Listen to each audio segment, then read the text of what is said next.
네, 2021년 11월 16일 이정훈입니다. 오늘의 제목은 더불어민주당 선대위 배우자 실장인 대한민국 국회의원 이해식입니다. 오늘 하나의 에피소드가 있었죠. 더팩트가 보도했던 김혜경 씨 사진이 틀렸다는 겁니다. 더팩트라고 하는 매체는 오늘 16일입니다. 오후 5시 30분쯤 정정 보도를 했습니다. 그 사진의 주인공은 김혜경 씨가 아니라 수행원이었다. 그런데 토를 날았습니다. 그런데 더불어민주당이 제대로 설명하지 않아서 우리가 속은 것이다. 그랬습니다. 더팩트는 전날인 15일 오후 6시 7분쯤 이 문제의 사진을 보도했습니다. 이재명 부인 김혜경 씨 깜짝 변신, 낙상 사고 후 첫 외출 포착, 그런 제목이었던 걸로 기억합니다. 이제 이렇게 검은 모자 쓰고 검은 안경 쓰고 검은 마스크 쓰고 검은 망토 입고 참 모습이 좀 이상하게 보였죠. 무슨 뭐 중세의 뭐랄까요, 뭐 검투사라 그래야 되나, 뭐 하여간 뭐라고 표현해야 되나요?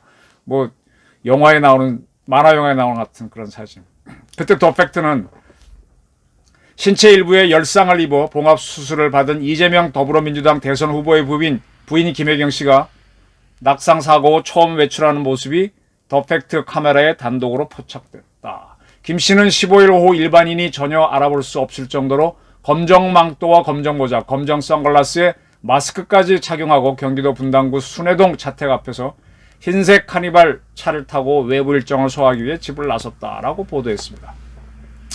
그런데 바로 흥미로운 보도가 따라붙었어요. 미디어 오늘이 이 사건에 대해서 바로 보도를 했습니다. 이 더팩트에서 이 사진을 찍은 것으로 보이는 A 기자와 통화를 했다고 하면서 이 A 기자가, 더팩트의 기자가 김혜경 씨가 확실히 맞아서 기사를 내보는 것이다 라고 주장을 했다라고 했습니다. 그리고 과잉 취재 아니냐라고 물었다는데 거기에 대해서 이 A 기자는 기다렸다가 당에서 운영하는 차가 와서 김 씨가 나온 곳을 찍었을 뿐이고 더 취재하라고 갔는데 우리가 쫓아간다고 문제를 삼은 것 같다. 뭐 이런 얘기를 했습니다. 이게 참 무슨 소리인지 잘 몰랐습니다. 근데 또 나왔습니다. 경기 분당경찰서는 오후 4시께 이 더팩트 취재진 5명에 대해 스토킹 처벌법 위반 소지가 있다고 판단, 경고 조치했답니다. 이게 무슨 내용인가 좀 저도 첫날 좀 보도를 보고 헷갈렸는데 오늘 정리가 돼요. 이 더팩트라고 하는 매체가 아까 제가 며칠이라 또 오후 6시 7분쯤에 보도를 했는데 그 30분 전쯤에 미디어 오늘이 경찰에 신고를 했답니다. 이 보도가 오늘 나왔어요. 스토킹이 일어나고 있다고. 그래서 그 신고를 토대로 분당경찰서에서 더팩트 쪽에 전화를 했던 모양입니다. 그 물어보고 나서 어쩌고 저쩌고 했는데 그리고 난 다음에 이제 더팩트가 보도를 했던 거죠. 그러니까 굉장히 궁금한 거는 미디어 오늘이라고 하는 매체는 더팩트가 어떻게 김 여사를 추적하는지를 알았는지 조금 이상해요.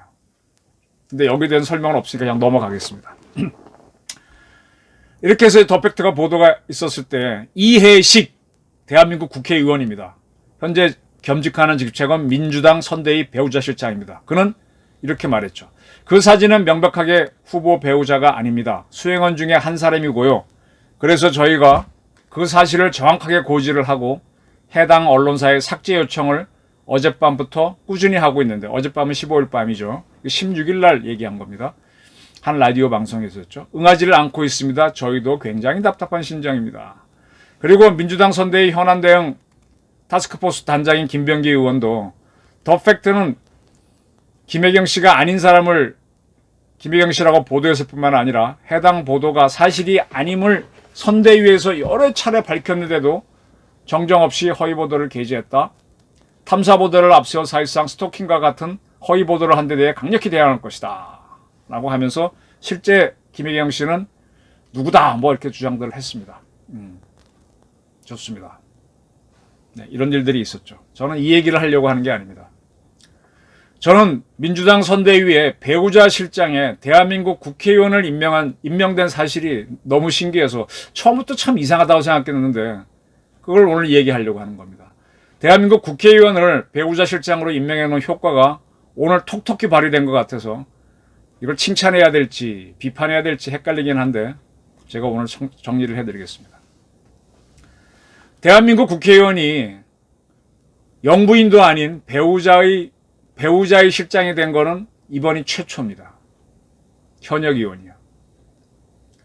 그 11월 7일쯤에 보도를 보게 되면 민주당 선대위에서는 현역 의원을 임명하자, 그리고 여성 의원을 임명하자 그런 논의를 했는데 그래서 여성을 하려다가 그것도 구시대적이다. 뭐 요즘은 뭐 여성을 비하해도 안 되고 남성을 비하해도 안 되니까 그래서 남성 의원을 기용했다라고 합니다. 근데 지난 대선에서는 그때는 이제 당선된 거는 문재인 대통령이죠. 그때는 부대변인인 유송화 씨, 여성이죠. 이분이 수행 2팀장을 맡았습니다. 그래서 김정숙, 그땐 배우자죠. 여사를 수행했었습니다. 제가 드리는 말씀 뭔가 하면요. 대통령 선거를 앞두고 각 당에서 이제 후보자를 결정하고 또 후보자와 함께 배우자도 활동을 하게 되겠죠. 이럴 경우에 그 수행할 때 수행팀을 만들 수는 있어요. 그래서 수행 1팀은 후보자, 수행 2팀은 배우자를 합니다. 근데 현역 국회의원은 잘 임명한 적이 없습니다. 제가 알기로는. 근데 왜 현역 국회의원을 임명했냐에 대해서 그 당시 선대위 관계자는 이 의원이 이해식이죠. 강동구청장 3번 했고 정무 판단 능력도 뛰어나 배치했다. 그리고 과거에는 수행팀인데 수행 2팀인데 실로 배우자 수행실로 격상했다. 뭐 그런 얘기였습니다. 그리고 이 역할을 맡은 이해식 의원은 이렇게 얘기했어요. 후보 본인이 가지 못하는 일정을 보완하는 정도에서 그치는 것이 아니라 배우자가 독자 일정도 소화하겠다는 뜻이다.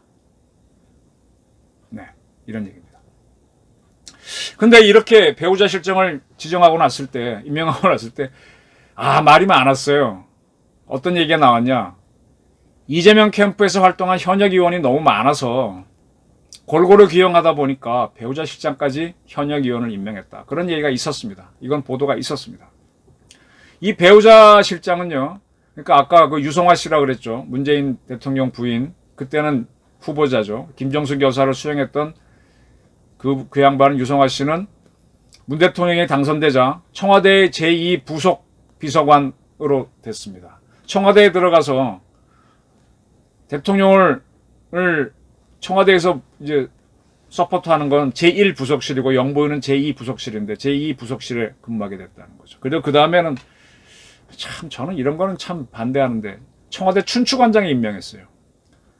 이 고대 군주 정치를 할 때도요. 내시하고 그 다음에 이 내시는 이제 궁궐에 근무하는 공무원이잖아요.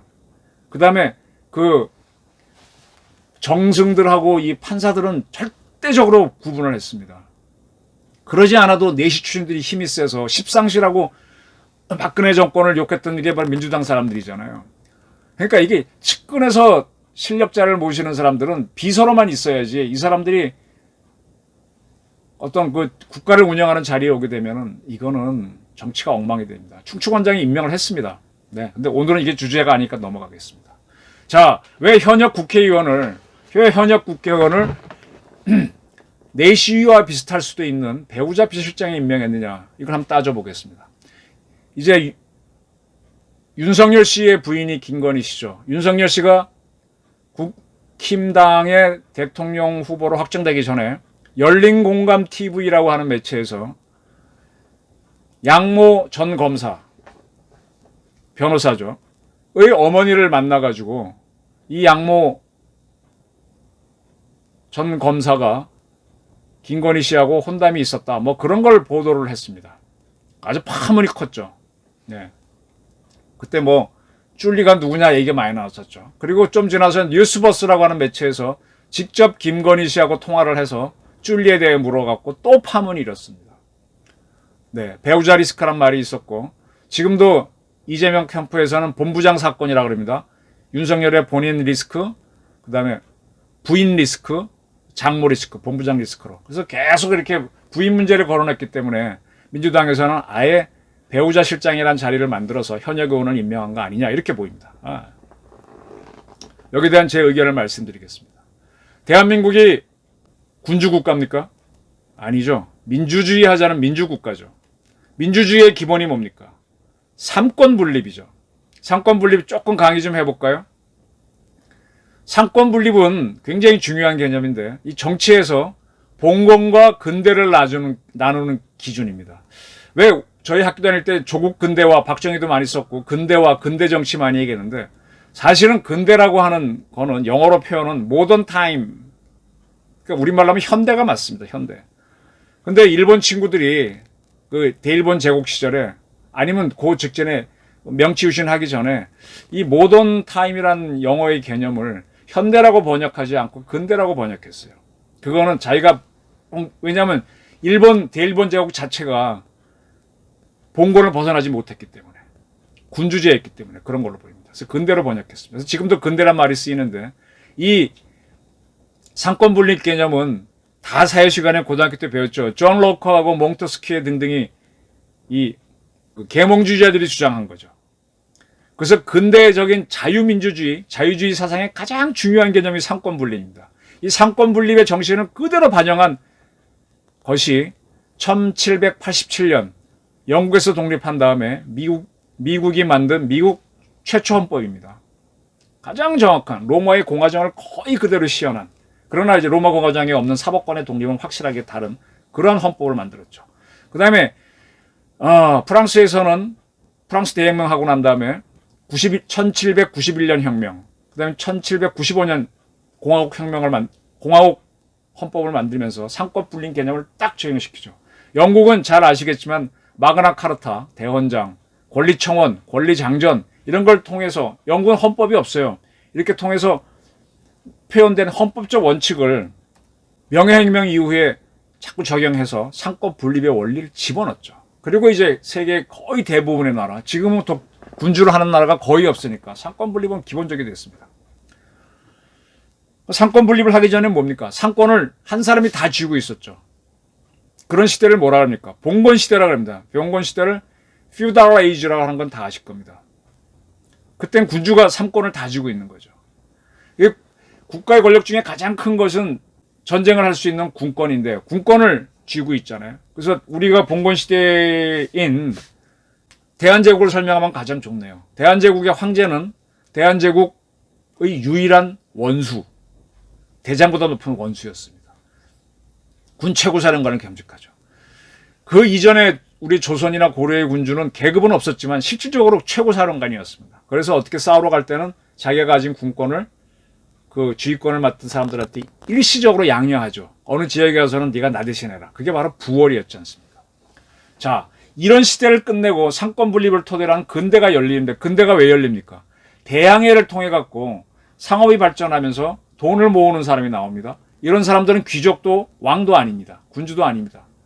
그런 사람들이 돈을 벌어 갖고는 원래 그 신분은 유럽에서는 농노일 수도 있고 이쪽에서는 뭐 노비나 노예일 수도 있는데 이런 사람들이 나와가지고 자기들끼리 모여서 합니다. 새로운 성을 만들죠. 독일어로 성이 뭡니까? 부르크, 함부르크, 룩셈부르크, 부르크입니다. 거기에 사는 사람들, 새로운 성에, 군주가 없는, 영주가 없는 성의 사람들을 부르주아라고 하면서 이 사람들이 크는 거죠. 그래서 그 사람들이 점점 커지면서 이 돈이 많아지니까 나는 귀족도 아니고 왕도 아닌데 나도 좀 권력을 주시오 하면서 혁명을 하면서 이게 근대가 시작되는 겁니다. 그게 명예혁명, 뭐 대혁명 이렇게 되는 거죠. 그래서 우리는 이거를 이 성이 나중에 시로 바뀌잖아요. 도시라고 하지 않습니까? 그래서 시민이란 개념이 나오는 겁니다. 시민이 바로 주권자가 되는 거죠.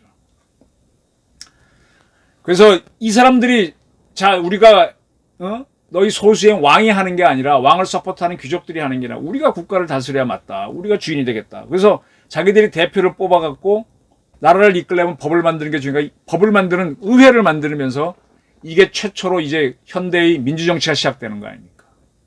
그러다가 이 입법부에서 그때까지만 해도 왕이 있었어요.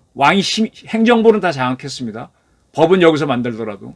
근데 이 입법부에 있던 사람들이 행정부로 넘어가서 직접 통치를, 우리 시민이 국가의 주인이고 너 왕은 아니야 라고 하면서 이제 군주제를 국가의 원수로만 명예직을만 두고 직접 하게 되면서 현대의 민주정치가 시작되는 거죠. 그래서 입헌군주제, 의원내각제가 시작되면서 국민대표가 가서 행정부를 이끌게 됩니다. 그러다 보니까 뭐가 문제예요? 이 정당이 바뀔 때마다 막 정치가 요동을 치니까 그건 아니다.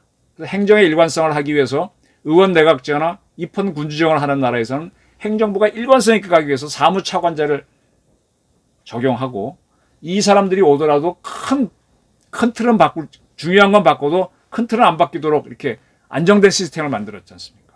이렇게 하고 이제 미국 같은 데에서는 대통령을 뽑긴 하지만 의회가 그중에 상원이 딱 뭐뭐 하라고 지정해 준 거를 수행하는 것만 하잖아요. 거기는 국무위원도 없잖아요. 그 장관만 있잖아요. 세크러터리, 미니스터가 아니라 세크러터리, 시키는 것만 하는 거잖아요. 상원이 국민대표가 시키는 거. 그렇게 하게 된 게 미국식 대통령제입니다. 이렇게 해서 이제 입법부하고 행정부가 역할이 딱 정리가 됩니다. 근데 또 하나 나오는 게 뭡니까? 그때까지는 누가 나쁜 짓을 했으면은 그걸 잡아와서 너 한 게 이거야 재판을 해서 처형까지 하는 거를 다 행정부가 했어요. 근데 가만히 보다 보니까 행정부가 잘못 판단할 수도 있거든요. 그래서 법만 전문적으로 담당하는 사람들을 따로 떼어냅니다. 재판할 수 있는 사람들을. 그게 사법부가 되는 겁니다. 그래서 행정부에서 잡아주면은 정확하게 법 전문가들이, 그래서 사법부는 반드시 사시라고 하는 검증 과정을 거친 사람들이 재판을 해주면 그 집행은 다 행정부가 하는 겁니다. 근데 이렇게 하다 보니까 무슨 문제가 있느냐?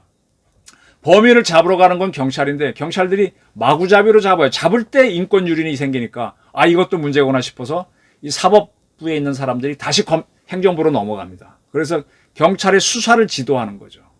적법하게 해라. 그게 뭡니까? 검찰입니다. 그래서 검찰은 사법부와 같기 때문에 준사법기관이라고 하는 거고요. 편의상 이거를 법무부 휘하에 두긴 했지만 검찰은 법무부 장관의 통제를 받으면 안 됩니다. 독자적으로 정확하게 판단해야 되는데 지금 대장동 게이트를 수사하고 있는 김호수의 검찰은 누구지? 법무부 장관 박범계의 하수인처럼 움직이고 있죠. 그리고 그 전임자인 추미애 장관은 검찰이 왜 내 지시를 안 받느냐 하고 윤석열 총장하고 싸우고 그랬죠. 이런 게 독재입니다. 상권 분립이 제대로 안 되는 겁니다. 어쨌든 좋습니다. 이게 상권 분립인데, 자, 지금 민주당에서 대통령 후보로 이재명 씨를 뽑아놨습니다. 그럼 이 사람은 앞으로 저쪽 가서 행정부를 이끌겠다는 사람이죠. 그럼 행정부를 이끌겠다고 하는 사람을 이쪽 당에서 물론 가는 건 맞습니다.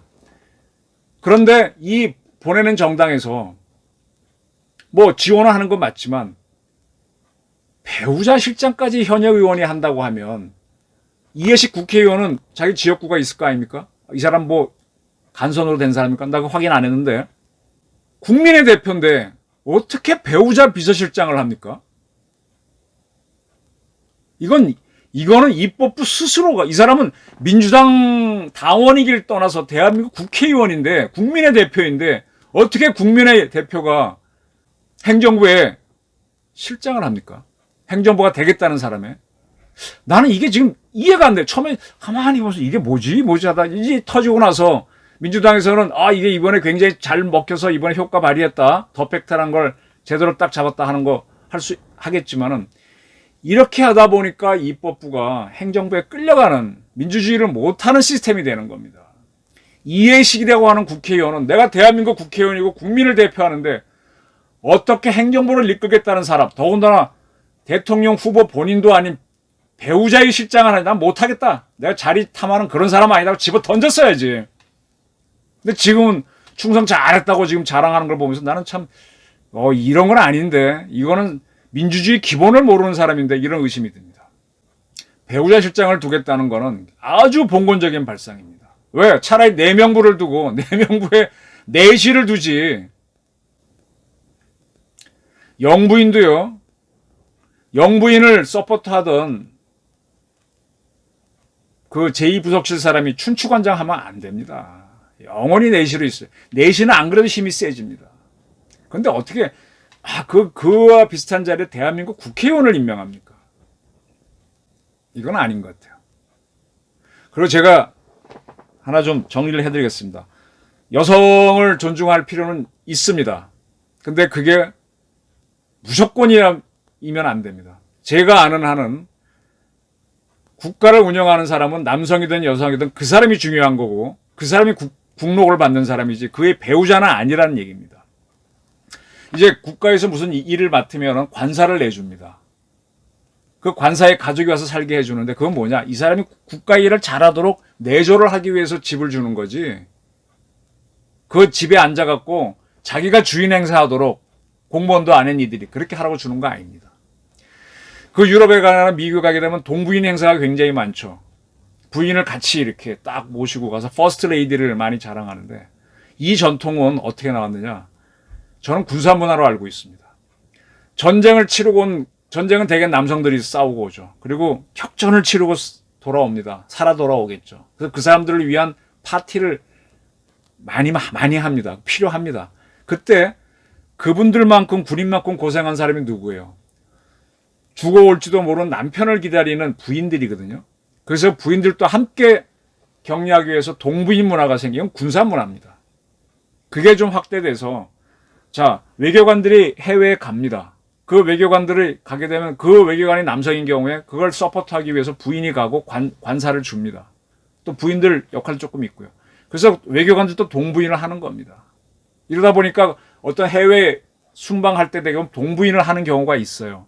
근데 이거는 부인을 위해서 동부인을 하는 게 아니라 대통령이나 외교관, 군인을 위해서 동부인을 하는 겁니다. 근데 이게 거꾸로 가고 있어요. 대한민국에서. 제가 그 전에 화를 냈던 게 지난번 대통령이 그땐 아직 코로나가 심각할 때인데 대통령이 뭐 뉴욕에 가갖고 유엔 회의 다른 나라는 별로 오지도 않았는데 그거 갔다가 오시면서 하와이까지 들려가지고 뭐 별로 중요하지 않은 행사 하는데 이거 동부인 했단 말이에요. 동부인 안 하면 안 됩니까? 왜 뭐든지 우리나라 대통령은 동부인이야? 그 부인을 위한 여행으로 보이지 않습니까? 이게 퍼스트 레이디한 착각입니다. 여성을 우대하는 거하고 여성이 대한민국을 이끌도록 국민을 대표하도록 준 건 아닙니다. 여성이 만약에 국회의원이나 대통령이라면 그게 맞지만 그 배우자는 아니라는 얘기입니다. 근데 배우자를 위해서 대한민국 국회의원을 뭐지? 배우자 실장으로 둬? 어떻게 이런 발상을 민주라고 하는 단어를 붙인 당에서 하나요? 국힘당도 만약 이걸 따라간다면 저는 비판할 겁니다. 상권분립. 상권분립이 민주주의의 기본이라는 거 우리 안 배웠나요? 언제부터 입법부가 거리는 행정부의 개가 됐나요? 이해식 의원, 대한민국 국회의원이라면 대한민국 국회의원의 품위를 지키고 자신의 권위를 지키십시오. 이해식 의원도 국회에서 행정부 사람들을 불러서 야단칠 때 내가 국민의 대표인데 하고 소리 지를 겁니다. 국민의 대표가 언제 배우자 실장을 하라 그랬습니까? 대한민국을 위해서 일하라 그랬지. 정당을 위해서 뛰는 건 좋습니다. 그래도 할 게 있고 안 할 게 있지. 다시 한번 재고하기 바랍니다. 감사합니다.